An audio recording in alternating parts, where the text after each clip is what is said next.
now today.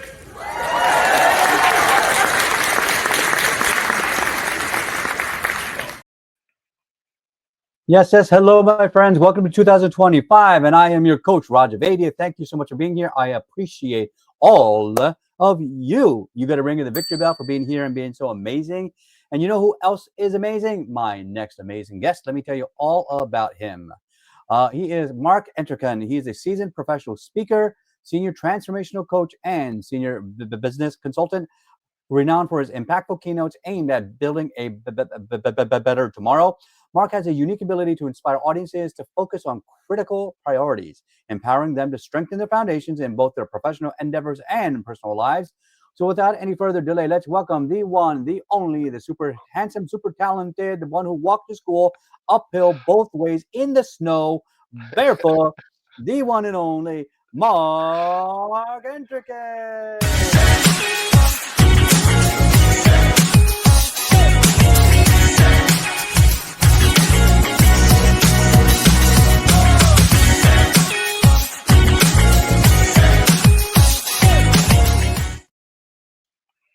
Hello, Mark. How are you doing today? Hey, Raj, I am doing wonderful, but I don't know who that was you were introducing. Hey, the Good amazing, looking. I don't know fantastic, about that. and the Mr. Legend, the amazing Mark Entrekin. And if you want to be amazing like him, click the link It below so is. that way you can comment during the live on StreamYard. So let's just dive right in, Mark. I mean, I've been excited to talk to you for a while. You and I are both on the speaker journey. I've, had some big keynotes in the fall and Q4 last year, and now my journey is really getting unleashed. And I know you've been doing this for a while and having a good time, and I can't wait to pick your brain and learn more about you. So, Oh, tell me I'm a little bit looking forward about. to meeting with you more, Raji. Yes. Oh, absolutely. So you develop these modules to help people to improve, um, you know, how to transform their lives. So, like, what inspired you to develop these modules? That's a great question because there's several key factors that have inspired me to help people communicate because I've had problems communicating and Mm-hmm.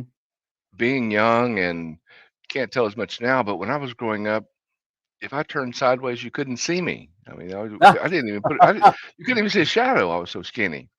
I was just Uh-huh. so thin. And I was always a little bit negative, a little bit shy in some ways, even though I Mm-hmm. didn't mind getting up in front of an audience. Yeah. But the factors are based on that deep belief that we all, as humans, have an ability to connect and collaborate and unify with each other to build a much, much stronger power. And then, in my experience in leadership and growing with the organizations, I saw other people that were very similar to how I was when I Mm-hmm. wasn't ready to speak out. It's Yeah. just, did I want to say something? Did I want to be wrong? Did I not want to be wrong? And that's one of the things that I express now. It's okay to be wrong. Just keep trying to move forward. And I have a Yeah. strong desire to address the common challenges that we have on a day to day basis in our modern society, which, of course, with Mm. IT today, it is changing so fast. Yeah, it is. And I remember, like, I've been a cancer scientist in big pharma over 26 years, and I'm telling you, I love the environment, but I also see the challenges in the environment. A lot of scarcity mindset, a lot of managers trying to care more about their titles than they do about the people. There's a lot of other So issues true. that I think that we've done a lot of positive work over the past couple of decades, but there's always room for improvement. And I love that you said that, it's okay to be wrong. It's okay. We have to be allowed to be vulnerable so we can share ourselves. And, you know, I've seen too many people try to be perfect and try to pretend they're perfect because we're not perfect. None of us are, right? And And so you're, when go ahead. when you share that with somebody else, they feel like you're trusting them, and then you start to build that team loyalty, right? Oh, you're so right in that process because there are so many people that, as I take it back to our culture from the time we were just kids to Hmm. first going to school to our friends getting into school and our tests that we take and who made 100, who made a 99.9, who made a 45 or 65. Yeah, We get into that competition basis and, oh, you yeah, did this, you did that. And it turns us into such a negative society instead of being helpful to each other and saying, okay, you didn't pass or you only made a B. Well, What is it going to take for us to help you make that A, to take that next step forward and be in unison in the process by Hmm. achieving unity through that communication and collaboration that we all need and appreciate when we include others. Yeah. Like right now, I always tell my children, listen, I know you're smart kids. I just want you to live up to your potential. I don't care if you get an A, B, C, whatever, but was that your best effort? And if it's not, ask the teacher, can you do extra credit? Do you need a study partner? If it's math or science, I can help them directly. I can say, hey, Mhm. ask daddy. I can come anytime. I'm happy to help you. You know, never be afraid. And so, um, like we got to get over that fear of like looking imperfect and thinking that that's a problem. It's not a problem. It's just a normal part of life. I mean, I always tell people that, when you fail forward and fail more because each failure is not a wall. It is a stepping stone to your success. Right. That is And so true. And I used that example of the culture from the young side.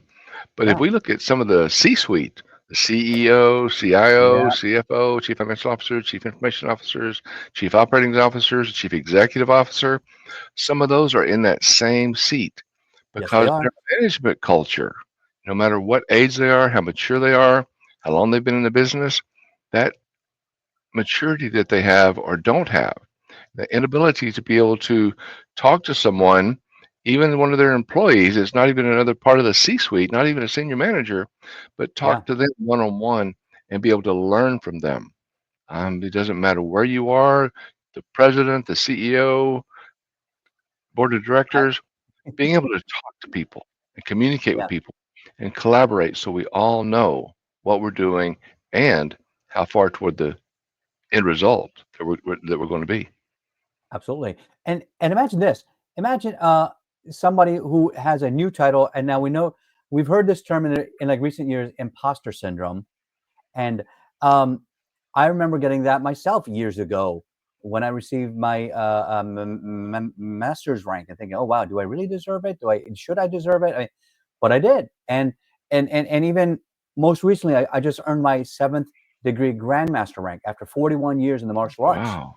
And Congratulations. thank you. And I say that to think, wow, even me, I'm like, that's I put in so much time, so much effort. I've done so much good.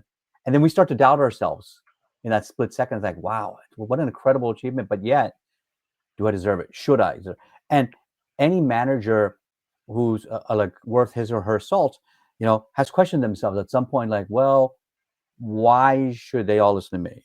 How do I promote the buy-in now based off of what we're doing? And so if you're getting some value feedback right now, especially in the mindset area, please give us some thumbs ups and likes and give us some hearts. I see someone's already uh, giving us some love out there. So let's move forward a little bit. I want to ask about you you teach different modules of training to help people Mhm. transform. So like, what is your favorite what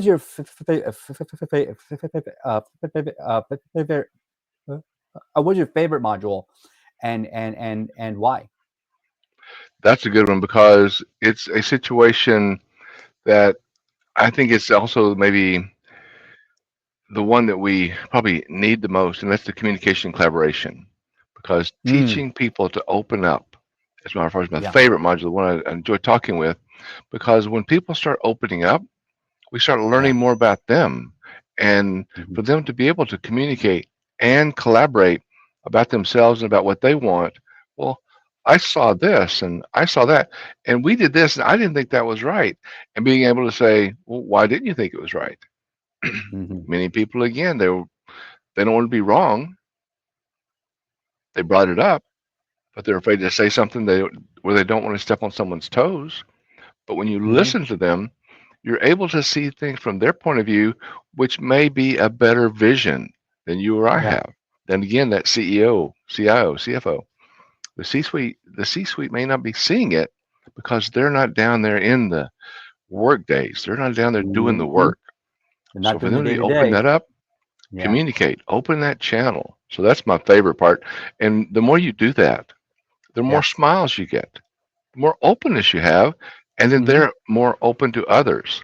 And I think we've all heard Yeah. that saying about you're most like the 5 people you hang around with the most. Yep. And that could be the 3 people, could be the 10 people, but we're most like Hmm. the people that we hang around with the most. And the more that you smile and help others smile, be just a little bit happy. It's not hard and it's not Yeah. silly. It's actually Hmm. very powerful. We need to harness that power, the power of the smile and being happy instead of thinking we need to be mean, because it opens up so much more across teams, across your unit, department, Hmm. company. That makes collaboration and communication so much easier when people are smiling. And and I love how you said that because I watched like Undercover Boss and I've watched like those kind of shows where the boss comes down into the trenches and sees what people are actually doing. Yeah, I remember uh, one of the bosses at like Retro Fitness, one at Tilted Kilt, the like restaurant chain, somebody else in like another. So anyway, but the point is like when these bosses see what people are actually doing and what the real challenges are, like even in an Amazon like warehouse where somebody comes down and says, oh well, you know what, the warehouse is fine, the work hours are good, but on the hot summer days it gets too hot here and we don't have time to take a break and go get water. Well, because of that one recommendation, uh, the boss, when he brought back the employee into the final part of the show, said, you know right? what, when the temperatures are over 80 degrees, like there's a big cooler full of like a Gatorade, or there's a big like a vending machine full of Gatorade that's available to all the employees, but it's not, but they can't open it. So they said, now, all right, once the temperatures go up a certain amount, then they're allowed to to take hydration out there. So now all of a sudden that improved the employee culture because of that. So And how it's would that C suite person, that senior manager, know that if someone hasn't spoken up? that's right. And so we That's have to continue that be by that idea of you are allowed to speak up, and speaking up is not insulting or speaking out or being a whistleblower. It is contributing to improving your teammates' work environment, and that's how we need that to see it. Yeah. that's so true. It doesn't mean yelling. Speaking up doesn't mean yelling or hollering or anything like that. It just means Hmm. that ability to speak out when you don't think you may be in the right position. Your position is right because you have knowledge. And we need you to Yeah. be able to speak up, open up, Mm. and talk to people and not keep everything inside, because we could help that company make a large percentage of better income just from that. That simple water, Gatorade, helping the Hmm. company, that could have increased that department 10% in no time. And that money Indeed, goes back in the company, which comes back into raises to the people, right? it does indeed. So, boom, I'm going to give you a victory bell for that because remember, what we're trying to Thank do you. is we're always trying to find what's that big idea, what's that small idea, what's the one thing that we can do to move the needle forward. Now, Mark has a gift that's going to move your needle forward. Can you tell us when they click on your a gift link down below, like what are they going to benefit from that? That's a great question, Raja. I appreciate you bringing that up, because the gift first talks about what is unity? What is achieving unity? What is it about? Mm, The yeah, process of understanding that unity is a combination, a collaboration. It's not just one person working with another person, it's us all working together. And then it goes in and talks about hate. And it talks about, with hate, we talk about help. yeah, Hate on the um, having accelerated troubled expectations. Then it talks yeah. about when you get into the hate, it talks about help, having excellent leadership plans. Then it talks about anger, which is actions not gaining effective results. When it talks about the anger, it then talks about becoming calm. And calm is nothing Hmm. more than canceling anger leads motivation. Then it talks about prejudice and how we can turn prejudice from the negative to a positive concept. So in this document, in this guide, Achieving Unity Guide, it helps us all learn more about where we are today and where we can be tomorrow with the least amount of effort. I love it. I love it. Thank you so much for that, Mark. Make sure you click on that link down below. It'll be in the show notes and in the podcast. It'll be down below as well. In Facebook and in YouTube, it'll be in the comments. So make sure you grab that. So let's continue forward. I want to shift gears and talk about the softer side of Sears and really get to know Mark as a person because people join a person, not a business. So this is what I call the speed dating round. So Mark, tell us a little bit more, where were you born? Like, how did you grow up? Well, on the funny side, I was born down south here, Roger, and that's where I am right now with family. I'm down south. I'm from the Denver area. That's where my company is based. No But way, I Giddy am up. in Carrier, Mississippi right now. It's about Okay. 30 miles from the coast, Gulf Yeah. Coast. Uh-huh. And this is where I was born. Between the second and third grade, we moved out Yeah. to southeastern New Mexico. And as I Hmm. went through my third grade year through my senior year there, then had a scholarship to the University of Alabama. So excited. But I was injured in an automobile accident, and that's part of one of my stories in my speech that I talk Hmm. about. So I went back to southeastern New Mexico. Parents wanted me to hang tight for a semester, so I did. Went to Hmm. Texas Tech University, Yep. met friends, got involved, decided to stay. Hmm. And then about the time I graduated, right before graduation, I just had the desire to move to Denver, Colorado. I loved it. Good. I'd been there once, been there on a training mission, and just said, let's check it out. Found a company, a finance company that paid for my move, moved to Denver, and Hmm. I've been there ever since. Beautiful. Yeah, that's one place I definitely want to come to visit. So let's plan to do some sort of a retreat or a summit, something up there live in person, because I want to do a few of those all around the country next year. And That's great. The spring or the fall are the best times. yep, perfect. I love it. What about growing up? Is there a favorite book or favorite movie that helped inspire the way you think today? While growing up, I'm not so sure.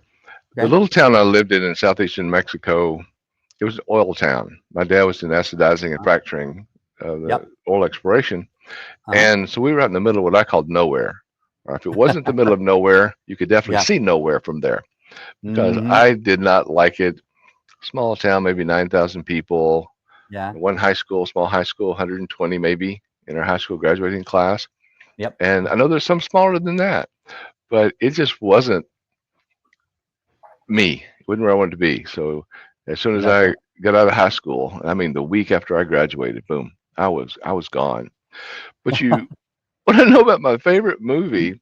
It's Yeah. kind of funny, but it's that movie with Richard Gere called Pretty Woman, Pretty Woman. where Mhm. where he is a well-to-do guy, and I can't think of Yep. her name right now, but she Julia Roberts. is Julia Yeah. Roberts. Yeah, she's Yeah. on the street, so to speak. But Yep. again, it's a person who is intelligent, had a tough time in life, made a bad decision, was not was trying to recover but didn't quite know how, but still she came out of that. And at the end of the Hmm. movie, she is the hero. She came Yeah. from a bad spot, a low spot, but at the end of that movie, she was number one. Yeah. And she ended up saving him because Yes, you know, and that's that's a, true. and that's the best part of the story. I think people forget at the end of the movie when he asks her, well, after the prince comes to save the princess, like what happens next? And she says, she saves him right back. And to show that they're equal footing, and she stepped into her power You and saw got it. her own value. And I love that line, that like, well, she just saves him right back. I'm like, yes, that's the woman I like. It's like somebody who Yeah, can be equal with you and challenge you at the same time. I love it. it Um, is. And that's the yeah, way a couple should be. And that's the woman I have them dating today, my sweetheart. And yeah, we are about that same way. That yeah. ability to challenge each other. And that's exciting in relationships. It's also It is. exciting, like you and I I got working together. We challenge each absolutely other in what we're doing. And always. that's what makes a And great relationship. mhm. And my wife and I, we've been married for 21 years now. And what's funny is, after we got married, I knew she was bright, but especially more recent years, when she gives me ideas about, we start talking about business ideas or concepts or things like that. I'm thinking, oh my God, she is way smarter than me. And I realized that late in life. I'm like, yeah, definitely, definitely. And then as soon as I started acknowledging that, she felt better, and I started to have more pride in our relationship. And you know, we've been married for so long that it's nice to see every couple of years you find a new phase in the relationship, and you find Hmm. something else. And now we're in this phase where we're trying to help each other grow and to expand. And I said, like, wow, I've been in this entrepreneur journey, what feels like alone for the past 7 years, but it's really not, because she's supporting me along the way. And now she's coming up with her own ideas. And now it's exciting to see together how we can grow exponentially, because now you got two powerful minds working on something rather than just one. So true. That's right Yeah, there. That achieving unity. You just said it right there. That yeah. power of encouraging, harnessing that power, and it is Mhm. powerful. People And think some people grow apart, encouraging and go ahead. mhm. Yeah, so some people grow apart, but yet sometimes if you focus and you grow together, oh, that synergistic power is amazing. It's amazing. You're right. Mhm. That is Um, so true. And what, it can work in the male, female, male, male, female, female. It's all about us working together and not being afraid to make that mistake. Go ahead, mhm, ask the question because there truly is no dumb question. We need to be open to ask. And if you made mhm. a mistake with a question, it was a simple one, say, just laugh. Go back to that smile. Just Yeah, just have a good laugh time. about it. Exactly. Oops, I'm All sorry. right. I should have known No, no that. problem, no problem. We're going off on tangents, but let's have some fun with it anyway. Tell me a little bit about what's your favorite kind of music? What do you love?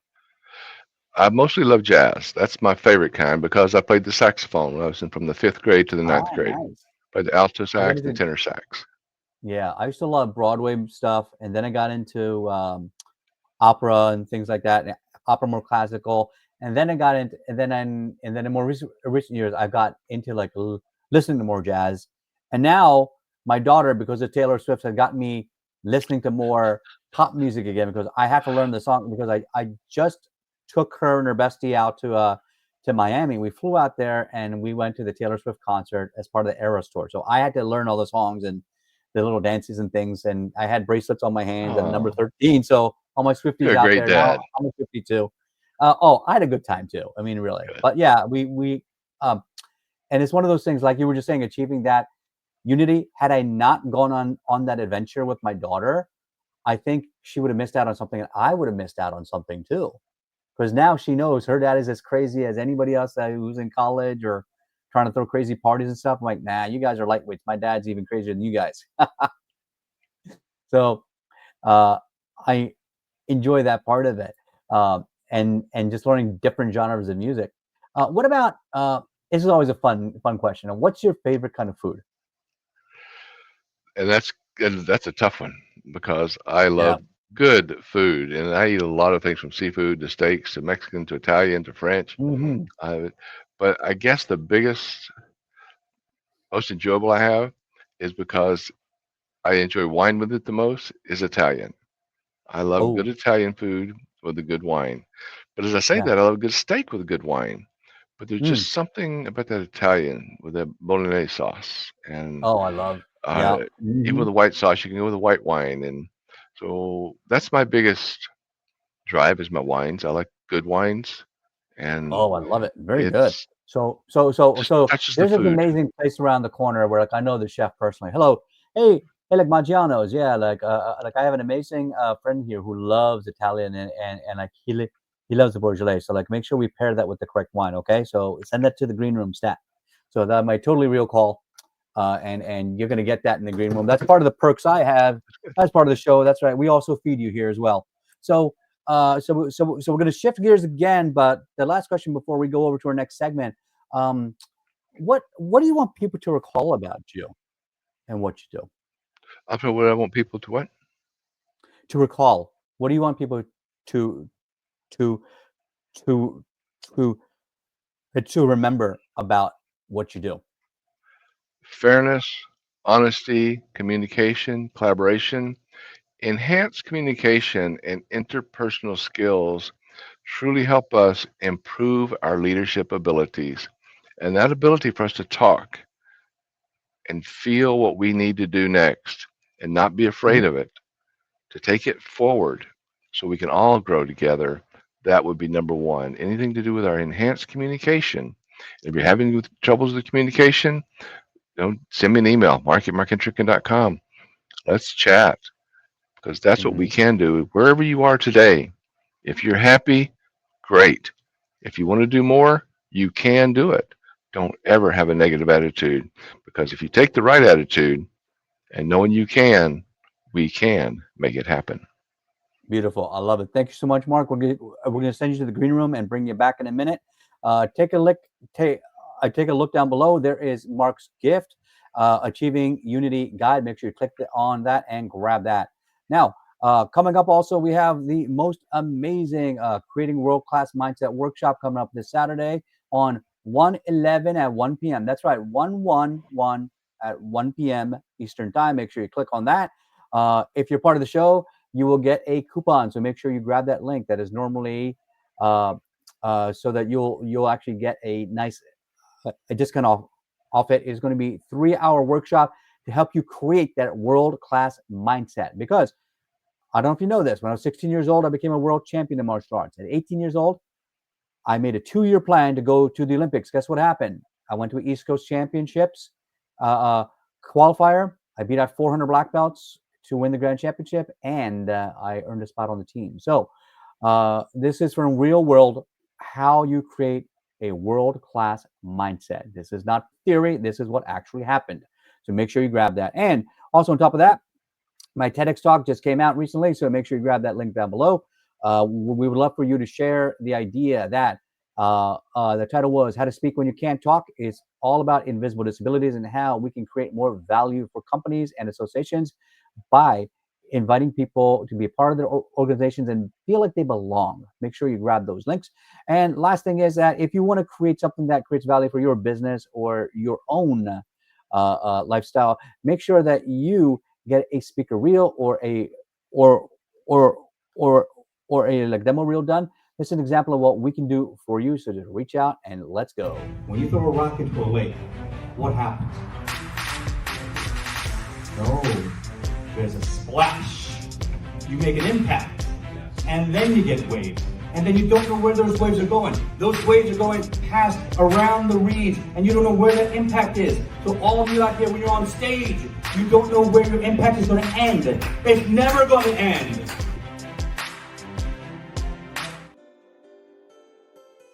All right, folks. So in today's 60-second mind shift, I want to talk to you about failing forward. Mark was just mentioning earlier about when you fail, how do you view the failure is just as important as if you got something of a success. So for example, in the martial arts, we talk about every day is a new day to train. Every day is a new day to create a new win. Now, the people that reach black belt, the people that achieve black belt, I have helped to generate thousands of black belts over my career in the martial arts. Why? Because we follow the simple formula. Show up, give your best effort. If you do that, those two simple things, show up. Because you would not believe 9 out of 10 times just by showing up, you're going to create a win. And the other half of that equation, give your best effort. A lot of people think that, well, I can't do 50 push-ups. I can only do 20, or I can only do 30 or 40. That's okay. Give your best effort, because what you're going to realize is your best effort is good enough. Because by doing it every single time, you say you go to karate 3 times a week. Each time you're going to improve a little bit more. Each week you might start to be able to do 1 more push-up. All of a sudden, in 50 weeks, if you just added 1 per week, you just increased 52 push-ups in a year. That's it. Because slow is smooth and smooth is fast, my friends. Don't worry about comparing yourself to anybody else. In this social media crazy world, everybody's trying to create everything that looks picture perfect on TikTok or on Instagram or what's the one with the pictures? Pictograms or whatever called. Everybody's looking at all of these different images and videos, and everybody seems so perfect, and they got the perfect lifestyle or the perfect body or the perfect outfit or makeup or they got the newest Lamborghini, and a lot of that stuff is fake out there. Don't be swayed and have an external locus of control. Be proud of yourself. Create an internal locus of control. And as soon as you do that, you'll realize that is going to create the greatest fulfillment and happiness in your life. So go out there, fail forward, fail more, because every single failure is a stepping stone to your success, and that's how you win. So let's bring Mark back and find out how was the food. And so Mark, welcome back, my friend. How was the food? And did you save me any? Oh, the food is excellent. It's some of the best. Oh, beautiful, good. So what did you think about that 60-second mind shift? What was your biggest takeaway from that, and what would you add to that? I think what you're talking about, Raja, about failing forward. And when you make a mistake, it's okay. Don't worry about the mistake. Worry about what you've learned. And don't, I shouldn't say worry. Think about Yeah. what you've learned in the process. Make a mistake, say, whoops, I'm sorry. What can I do better next time? And it's a positive process. And don't let others put you down. Because if Hmm. they're putting you down, they're going through a little bit of their own insecurity, possibly immaturity. So if you fail forward to know that you can do better next time, hey, life happens, right? Life is what you make it. So let's make it Yeah. awesome. I love that. I love that. And I say something similar to that to my clients. I say, like, the life doesn't happen to you, it happens for you. So whatever happened, it is something that you needed to experience anyway, and you'll come out stronger at the other end. So Mark, I want to thank you again for like being an amazing guest. I have one more question for you. If someone gave you a blank check, what would be your grand vision to change the world? If I had that blank check, and some of the process of right now is turning what I'm doing into a nonprofit and do the same thing over and over and train more people to talk Yeah, to the people around the world, all about beautiful. achieving unity by harnessing that power, that strength of encouraging, inspiring, and including others Hmm. personally and professionally. Oh, that's beautiful. Thank you so much, Mark. And for everybody out there that are mindset champions, thank you so much for being here. As always, this is Victory Mindset Academy. This is Coach Raja. Believe it and become it. And we will see you on the next show. Bye-bye.